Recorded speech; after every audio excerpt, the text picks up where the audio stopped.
Walt Disney. I'm the creator of Mickey Mouse, Snow White, and so many more. It all began in Chicago, Illinois, where I was born. Later on, my family and I moved to Missouri, where I found my passion of drawing. When World War I started, I was just 16 years old. I lied about my age to make it into the Red Cross Ambulance Corps.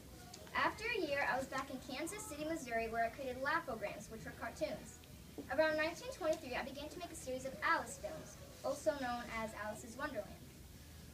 2 years later, I married Lillian Bounds, one of my employees. In 1928, I created a mascot for our company named Oswald the Lucky Rabbit. However, a man called Charles Mintz stole the idea from me, which now meant he owned Oswald.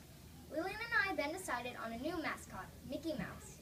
He immediately became very popular, and there were Mickey Mouse clubs everywhere.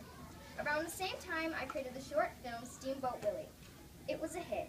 After this, I began a new series called Silly Symphonies. Next was my first color film, Flowers and Trees.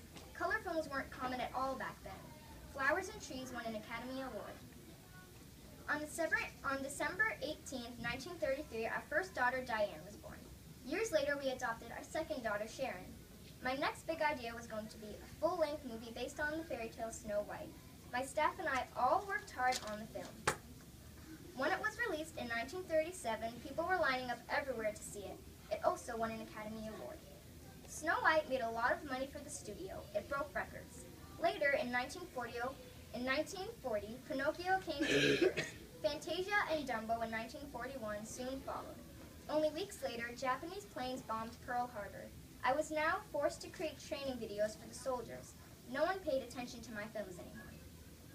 Shortly after the war ended, I created several more films, including Cinderella, Alice in Wonderland, Peter Pan, and Seal Island, which won another Academy Award.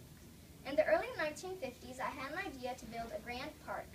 The idea soon became Disneyland. On July 17, 1955, Disneyland opened to the public. It was an amazing day. In later years, I created Mary Poppins and won the Medal of Freedom. I died in 1966 of lung cancer.